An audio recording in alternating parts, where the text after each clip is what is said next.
Hello বন্ধুরা, কেমন আছেন? আশা করি সবাই ভালো আছেন। আমিও ভালো আছি। আজকে আপনাদেরকে একদম সহজ নিয়মে প্যান কাটিং সেলোয়ার কাটা শিখাবো। তো অবশ্যই ভিডিওটা দেখবেন, দেখলে পরে খুব সহজেই শিখতে পারবেন। দেখেন, এখানে 2.5 গজ কাপড় আছে। এই যে দেখেন, আপনারা সব সময় কাপড়টা ডাবল ভাঁজ করে নেবেন, আর খোলা সাইডটা এই সাইডে রাখবেন, আর বন্ধ সাইড আপনার সামনে থাকবে। এই দেখেন, এই সাইডটা এই যে খোলা সাইড, সব সময় খোলা সাইড এদিকে রাখবেন।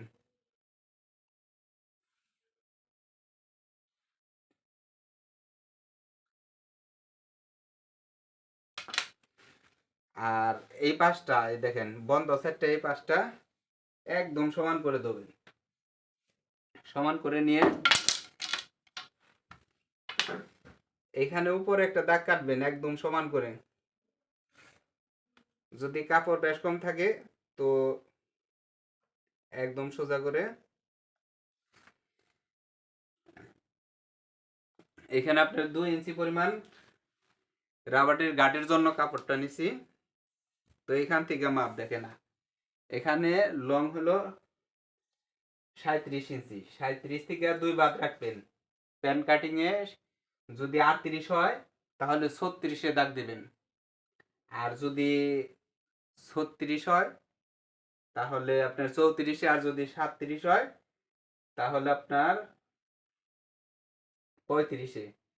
তো এখানে 37 ইঞ্চি, তাই জন্য 35-এ দাগ কাটলাম। এই দেখেন, 35 ইঞ্চিতে দাগ কেটে নিলাম। এখন হাইয়ের জন্য এখানে 14 ইঞ্চি নিলাম। এই 14 ইঞ্চিতে একদম সোজা করে দাগ কেটে নিলাম। এখন আপনার এইখান থেকে 14 ইঞ্চি, এইখান থেকে 14 ইঞ্চি, তারপর আপনার এইভাবে সোজা করে দাগ কাটবেন। এই যে দেখেন,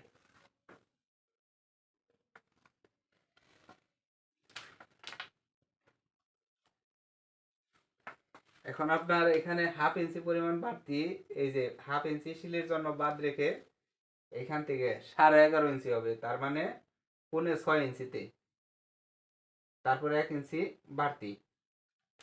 এখন এইখান থেকে দেখেন, এইখান থেকে এই যে বাহিরের যে দাগটা দিছি সেই দাগের থেকে এইখানে এইভাবে স্কেল দিয়ে দেখেন, স্কেল দিয়ে সোজা দাগ কাটবেন। তো দাগ হয়ে গেল, অবশ্যই বুঝতে পারছেন। এখন আমরা কেটে দেখাই। এই যে উপরের যে বাড়তি কাপড়টা এটা ফালে দিবেন। তারপর আপনার এইখান থেকে আরেকটা জিনিস সহজ করে দেই, এইখানে আপনারা চক দিয়ে এইভাবে দাগ কেটে নেবেন যদি রাউন্ডটা দিতে সমস্যা হয়। ঠিক এইভাবে রাউন্ড দিয়ে নেবেন। তারপর এখান থেকে এই যে দাগ, এখানে খেয়াল করবেন নিচে যে দাগটা দিছি এটা হলো 1 ইঞ্চি, এই যে বাহিরের দাগ, বাড়তি যে কাপড়টা রাখছি। তারপরে এই যে এখানে কেটে নেবেন নিচে। এখন আপনাদেরকে দেখাবো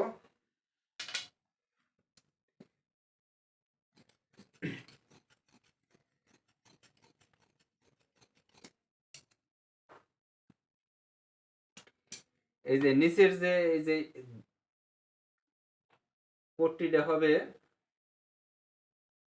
প্যান কাটিং এর নিচে, সেটা আপনার এখান থেকে নেবেন। এইভাবে এখানে ডাবল বাস আছে, দেখেন এইখান থেকে আপনার সমান করে ধরবেন।